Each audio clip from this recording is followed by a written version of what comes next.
precious bond between parent and child breaks.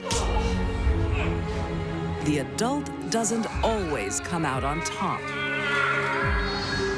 A gifted student's own drama has a killer plot. Shakespeare brings out this confession, the power of Shakespeare. A jazz baby won't let anyone stop the music. They called that culture jazz mania. They went insane. And a damaged daughter takes lethal revenge. That kind of abuse is a recipe for disaster. When these deadly women fall out with mom and dad, it will be at their parents' peril.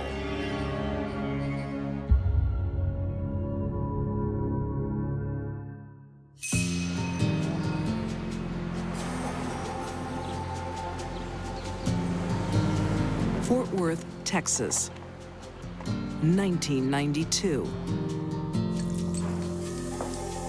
16-year-old Dorothy Marie Robards is an A student who has the looks as well as the grades. Marie was just this kind of girl that teenage boys always look twice at. Beautiful, long legs, gorgeous brown eyes. And every parent's dream. She was delightful. She didn't talk back. She didn't argue. She just went with the flow. Marie shares a tight bond with her mom. She was very attached to her mother. I don't think you'd say unnaturally so, but more of a sisterly sort of attitude towards her mother. They finished each other's sentences. They would chat through the night. You would have been fine. You would have, you would have looked the nicest. Yeah. Hi, darling. But there's one thing wrong with family life for Marie. Her stepdad, Frank. Did you clean your room like I asked? Marie didn't like Frank initially for just taking away her mother, You aren't my dad. diverting attention from her to Frank. He's a good man. Oh, I can't stand living in this house. When her mother said, I'm gonna stick with Frank and we're gonna make this marriage work, the devastation was enormous for Marie. If you don't divorce him, I'll have to leave. Marie ups the ante You can go to your grandparents' house then. and loses. Frank. Oh! She decides to leave the family home. In Marie's anger, she impulsively left home.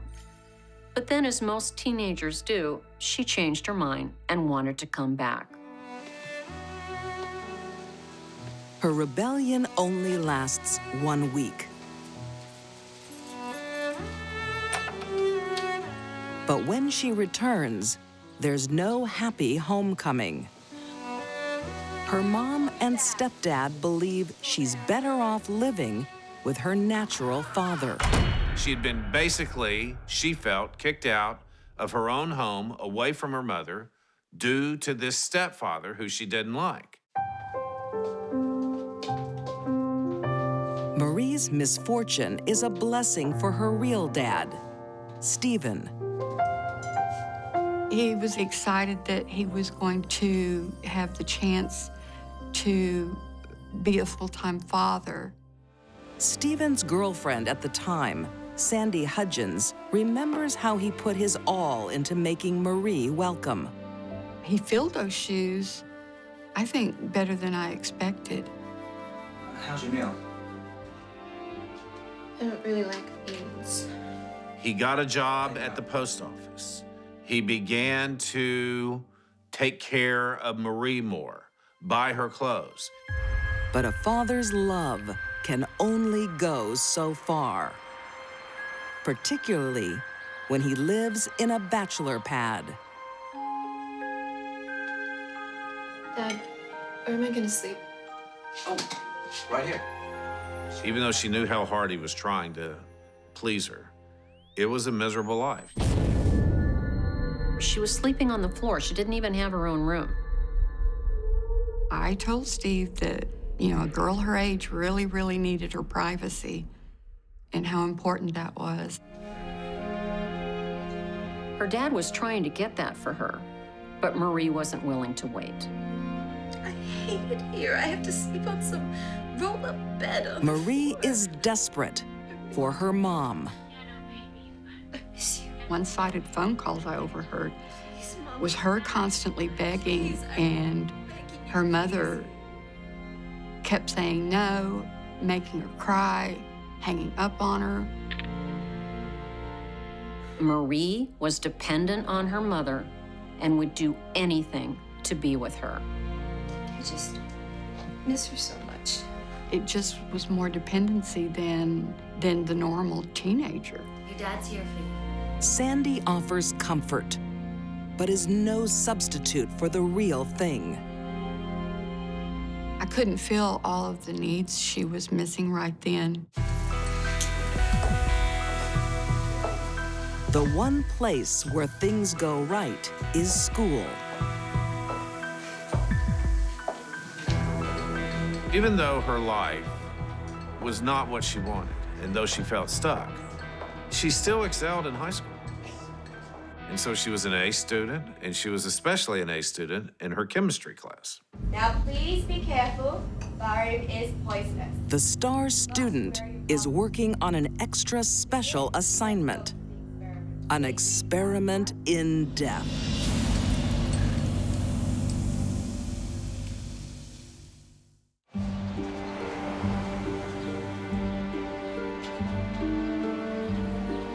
Fort Worth, Texas.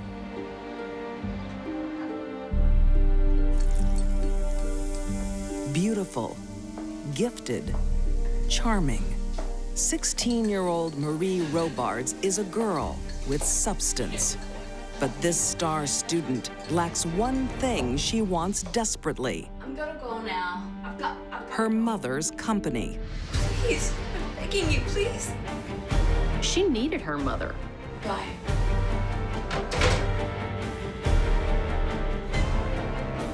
She wasn't going to adjust to living without her. She would do anything to get back with her mother.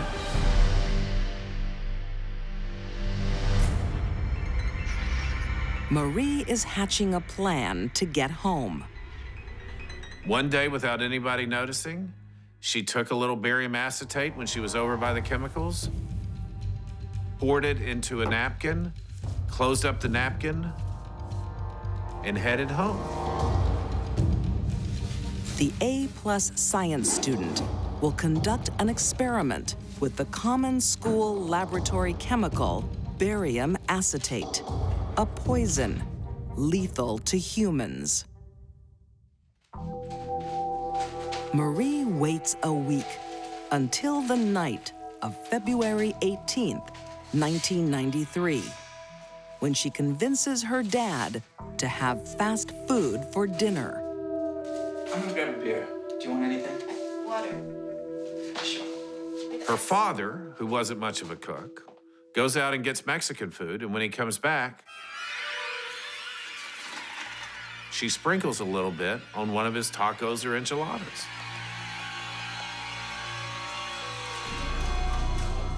He did tell me it was too salty, but he ate it anyway.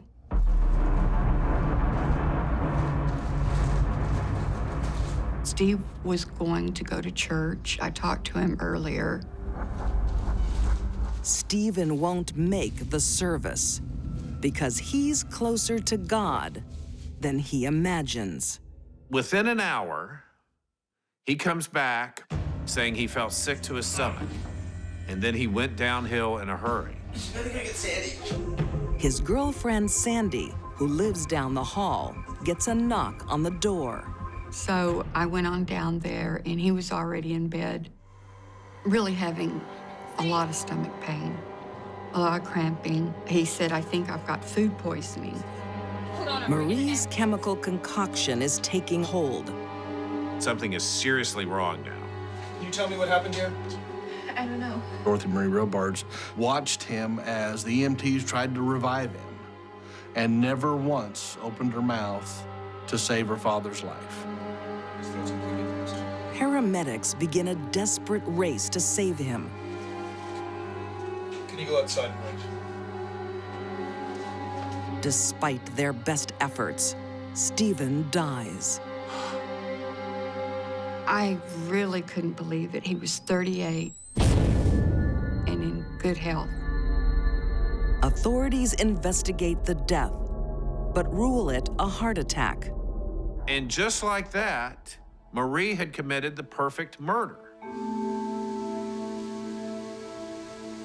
Marie gets her wish. She is home and back in her mother's arms. But Marie's not the only one with a shocking secret. The mother says, listen, the two of us are leaving. We're going to Florida. And Marie says, how long have you known about this? She said, for several weeks. I just didn't want to tell you until it's time to go, and it's time to go. Marie realized that if her mother had just told her earlier, then this whole poisoning of her father would never have taken place.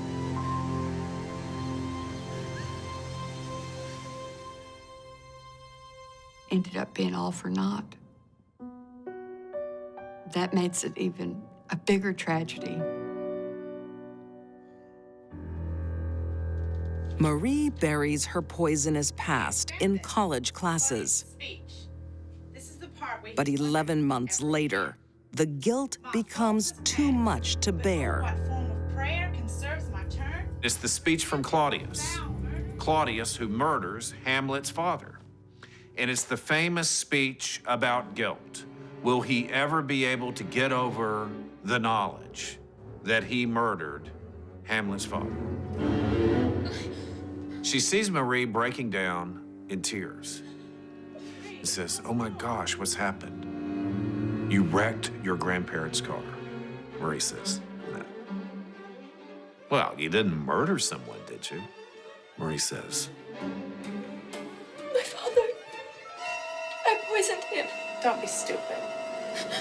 And out comes the story. Please don't tell anyone. After all this time, Shakespeare brings out this confession, the power of Shakespeare. He was great. If Marie hadn't confessed to a classmate that she had killed her father, she would have gotten away with this murder forever. I just really wanted to move him back with my mom. For Marie's best friend, it's a drama too big to keep secret. She goes to the authorities.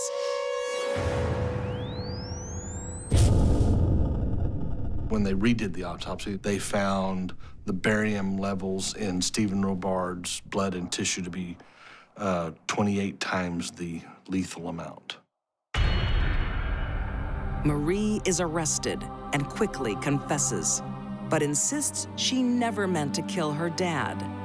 She just wanted him sick so she could go back to her mom.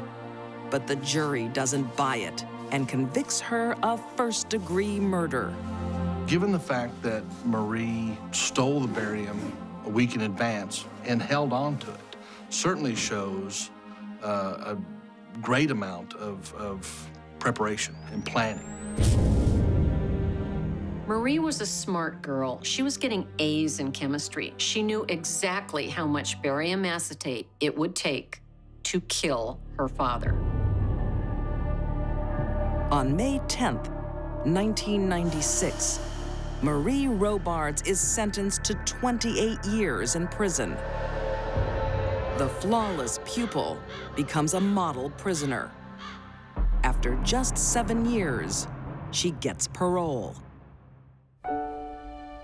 Sandy is still coming to terms with the tragedy. I hate to admit it, but I had a really bad depression for years. Thank goodness that finally went away.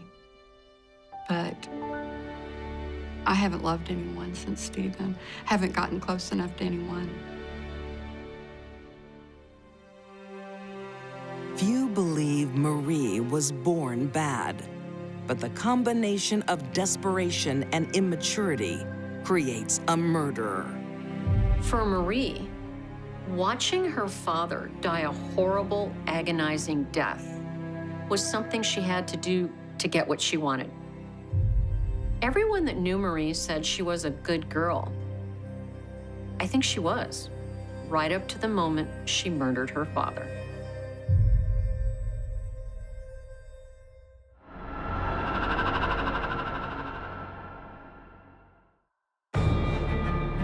For teens, breaking the rules What Dorothy wanted, Dorothy was going to get. The best night of my life. can be exciting, She was pretty much running wild. dangerous, even deadly. The press blamed this murder on jazz mania. San Francisco, 1925. A new beat is swinging the nation. The provocative and some believe sinful sound of jazz. All the rage in the illegal speakeasies of America under Prohibition. San Francisco has always been a very fun city.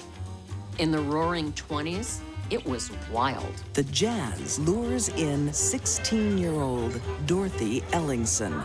Dorothy was precocious, and she looked much older than she was. When she was 14, she looked probably 17. When she was 16, she looked 19.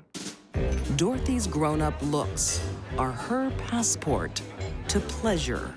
Dorothy started drinking alcohol at the age of 12. It's not surprising that she was drawn into the world of nightclubs and jazz and drinking. It's not only bootleg alcohol that Dorothy thirsts for. She liked men. She liked all kinds of men. Dorothy's philosophy seemed to be, let's dance, let's drink, and let's do some other things.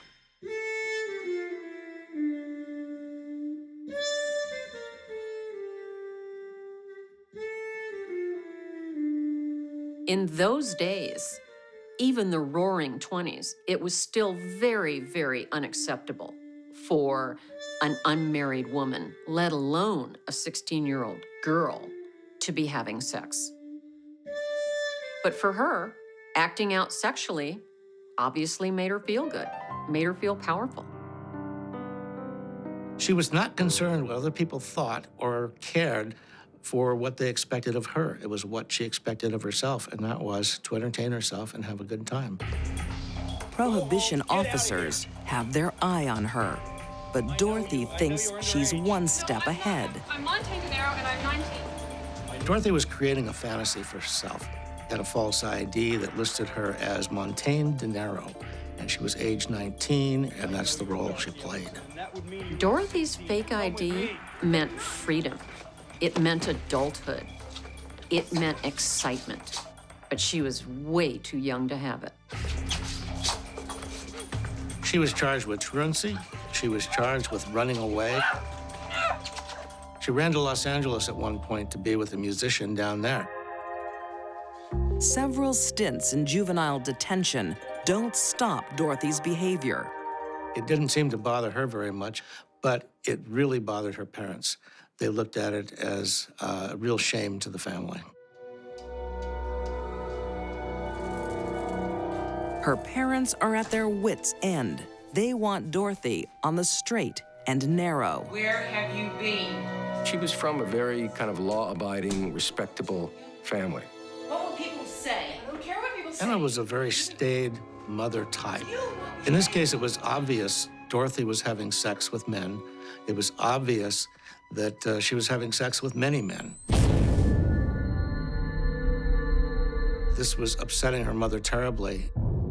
She didn't really know what to do about it, so the best she could do was confront her daughter. You will behave, young woman. But Dorothy refuses to toe the line. Dorothy and her mother had a tempestuous relationship, and it got worse as Dorothy got older. I think any mother of a teenage girl would have been upset that her 16-year-old daughter was hanging out in nightclubs and seeing older men. Dorothy won't repent. Instead, She records every sordid encounter. Dorothy kept a diary. It was a little red notebook where she put information about her comings and goings. Went to Joe's party, met an amazing musician. He knows how to use all his instruments. It was kind of a way to look into her mind. She talked about the men she went out with, what she wanted to do. It was pretty much focused on partying. Dorothy's diary is filling up nicely. She judged them according to their physical build and how they measured up to her standards. But there's always room for fresh material. Dorothy was so rebellious. She liked to be bad. She liked to be a bad girl. Stop, Dorothy. You're not going out. When Dorothy insists she is going to another jazz party, Mom Anna puts her foot down. There was constant turmoil in the family. The fights between Dorothy and her mother got physical, where they would literally fight with each other over it. I'm 16. I can do what I like. Oh, go to bed. Dorothy was furious. She was being threatened two ways: not being able to do what she wanted to do, which was go to the dance, and also the possibility of being arrested. Anna wins for now. But Dorothy has a party trick no one will forget.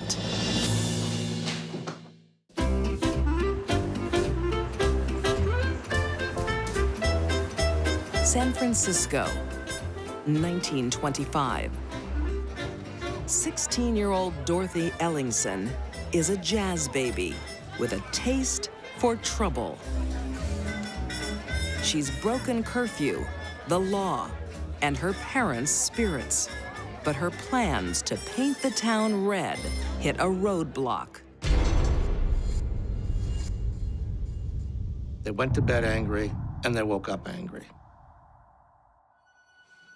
You are absolutely not going out. I want you to get a job. On January 13th, the fighting stops. And start being a responsible Already a petty juvenile offender, Dorothy is about to become a really bad girl.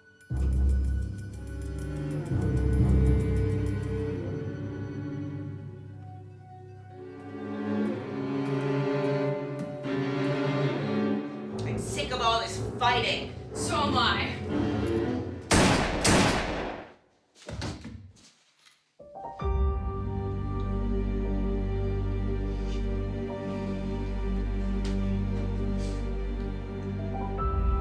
She put 2 bullets in the back of her head without giving it a second thought. Dorothy shot her mother in the back of the head because she didn't want to look her in the eyes as she was killing her. She won the argument. Dorothy simply got upset that her mother was tightening the reins on her behavior, and she shot her. Anna's life is over. For Dorothy, the party's just starting. She went dancing. She was the life of the party. You're sure having a wow of a time. It's the best night of my life. She wanted to have her good time. She did have her good time. She danced for 12 hours straight. It's very strange behavior, but she wasn't concerned about the future. She wasn't even concerned about the past. She was concerned about the now. But after the high comes the hangover. Dorothy's brother found the body later that day. It was kind of assumed that Dorothy was involved.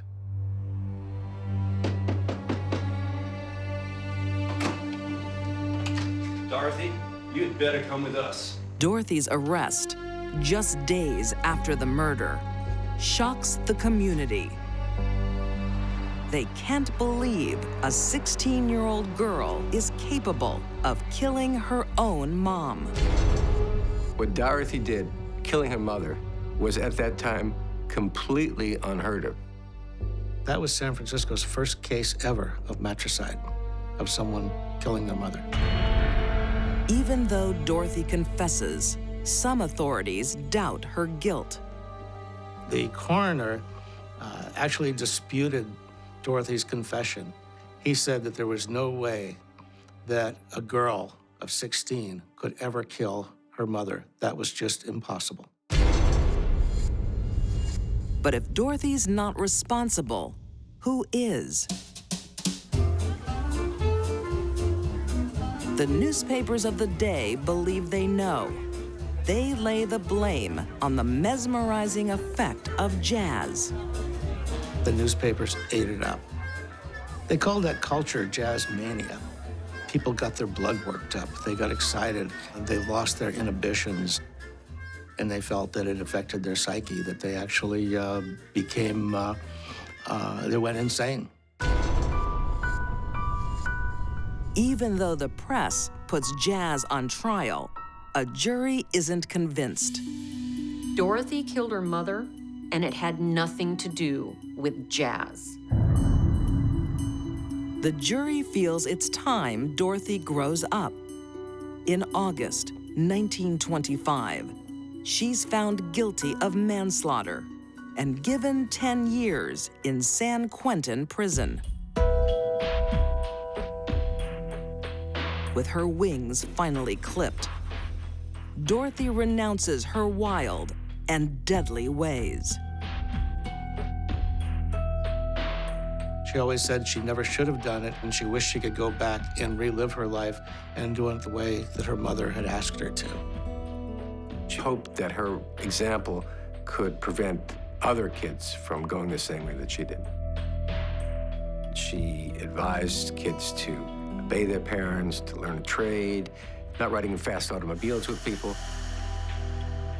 Whether Dorothy really did a complete turnaround in prison, only Dorothy knows. She said the right things. She said things people wanted to hear. Did she mean it? I have my doubts. After 7 years in jail, Dorothy is released and reunites with her father. The relationship between Dorothy and her father, Joseph, was very strained. He was trying to be a father to her, but she finally realized that she couldn't live in that household. It was causing too much strain there. Dorothy changes her name and tries to leave her notoriety behind her.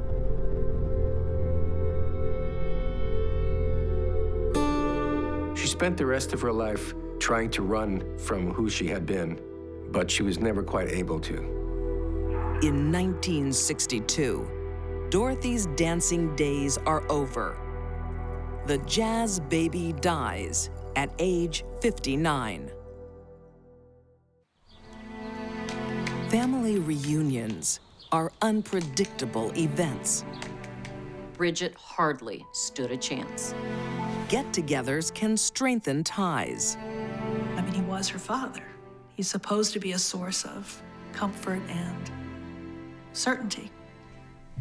Or sever them permanently. She wanted to destroy the weapon that had caused so much destruction to so many people.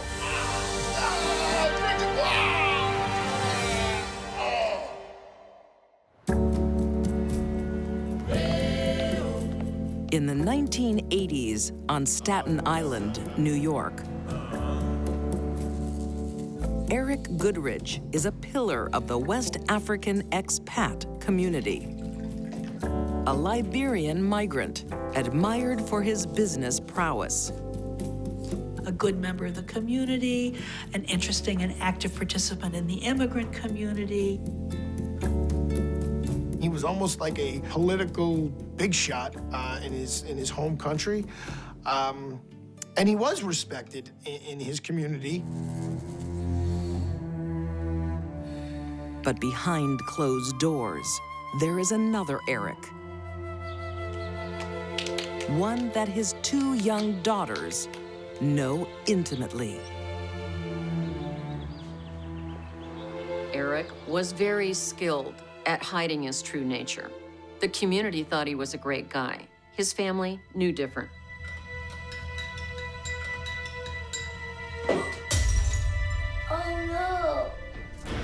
Eric believes in old-fashioned corporal punishment, but takes it to a sadistic level. It was physical abuse. It was getting beaten with a reed so that it would open up wounds on her. Forcing her to take red hot pepper and mixing it with water and flour into like a paste and putting this red hot pepper into her open wounds. Red pepper is the same element that's in mace, which is what police use to control crowds during riots. It is incredibly caustic. It burns nerve endings. For Brigitte, there is nowhere to hide. Not even when she's tucked into bed. Eric Goodrich, he was a pedophile who was incestuous. I mean, I don't know how much worse it gets. The abuse starts when Brigitte is 3. That kind of abuse is a recipe for disaster, for an explosion down the road. When Eric returns to Liberia in 1992, 12-year-old Brigitte is taken too. But the abuse isn't left behind. For the next 5 years, her torment continues. Daddy, please. Please, no, stop. Oh, baby, I'm sorry. Our father continually made excuses. I'm just teaching you how this happens, how this works. This is what a father is supposed to do to a daughter. Touch me! Just move! Get out! Get out of my room! Get out now! Get out! Just get out of my room! You want to keep that in one night? Come on. The fact that Brigitte was abused for so long certainly had to contribute to her feeling that her life was nothing more than being abused. And she'd had it. At 18, Brigitte is legally able to escape her father's grip. Fleeing Liberia, she returns to New York.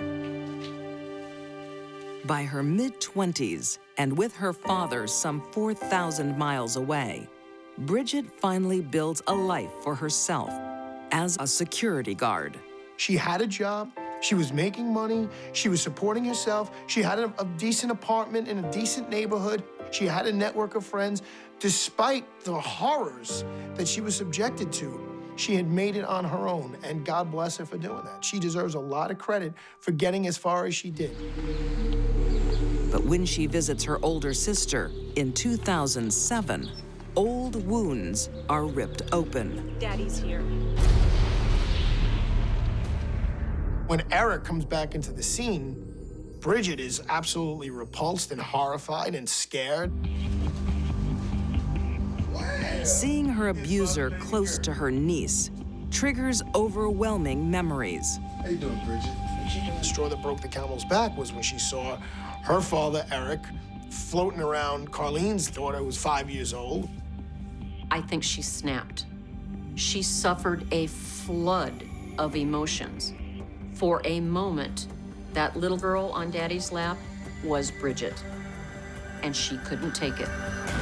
This is her abuser, and he's going near someone she loves, who's vulnerable, very vulnerable. He barged in here. His family. Brigitte confronts her sister. Sex with me. Their discussion reveals another terrible family secret. Carlene is also a victim of Eric's abuse. She had actually confirmed that he had been abusive sexually to her sister Carlene. More chilling still are Eric's travel plans. When he flies back to Africa, he'll be taking his granddaughter. That made Brigitte realize that nobody was going to take action to protect this girl. And what she perceived was there were two choices. He could go on, or she could stop him.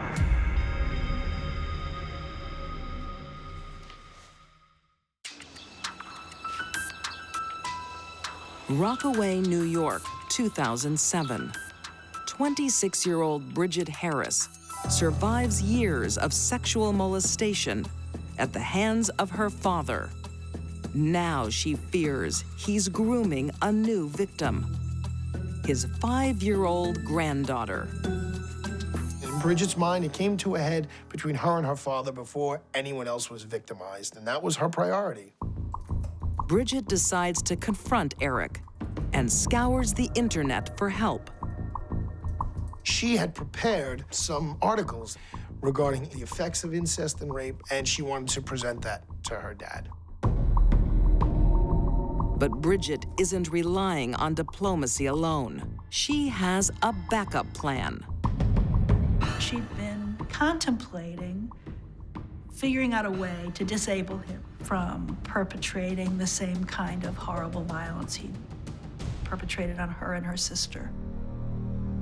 July 28, 2007. Brigitte invites her father to her apartment. A one-on-one intervention. She wants him to acknowledge the hurt he's caused. Psychologists and psychiatrists that treat adult survivors of child sex abuse do not recommend that the victim and the abuser sit down for a confrontation without professional guidance. But that's what Brigitte tried to do, and it had disastrous consequences. Use that middle, how could you remember? Of course I When Eric denies his crimes, Brigitte snaps. What? What are you gonna do? When Eric Goodridge denied he ever touched Bridget, it tripped off, it triggered a rage. When children suffer long-standing abuse at the hands of a parent who's supposed to love them, sometimes they fight back. Let go of me, don't touch me! Let go! Let go of me, don't touch me! Oh.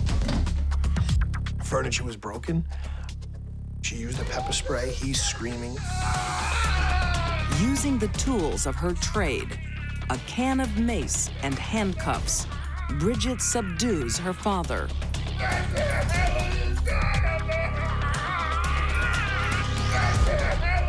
Brigitte smothers Eric's screams by stuffing a towel in his mouth. Eric is now helpless, bound, gagged, motionless. But Brigitte isn't done. She wants to destroy his weapon of abuse. She tries to cut his penis off with the scissors, and it won't work. And then she remembers, oh, I have those blades. And she comes back, and she severs his penis. Amputation is not enough. She wanted to destroy the weapon that had caused so much destruction to so many people. So initially, she burns it on her stove. Then she takes it with her. She calls 911. Someone's bleeding to death. Brigitte calls for help for her father, but makes sure his manhood can't be restored. Brigitte was so frightened that doctors might be able to reattach her father's penis, she made sure they couldn't and threw it in the ocean.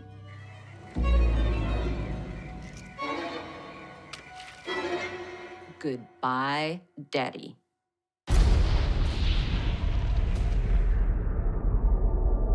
Assaulting her father that way must have been a very cathartic experience for her.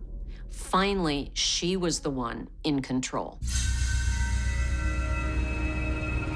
Paramedics arrive too late to save Eric. But he hasn't bled to death. He suffocates. If the towel is pushed far enough back, it's going to be impossible for the tongue to extricate that towel. Securing it is going to ensure that the person cannot take a breath at all.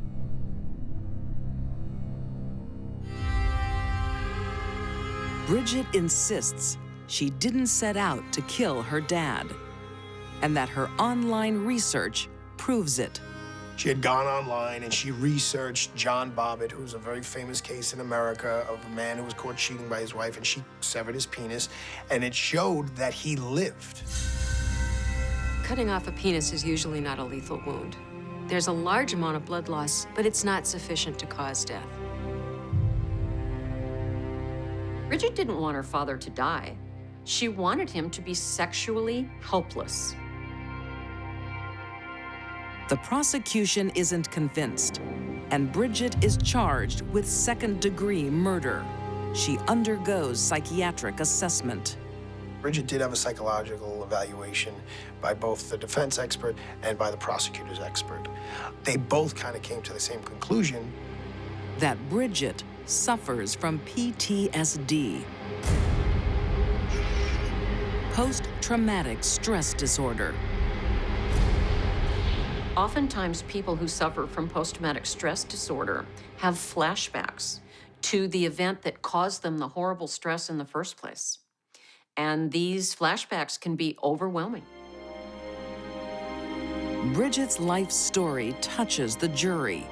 On September 30th, 2009, she is convicted of the lesser offense, manslaughter.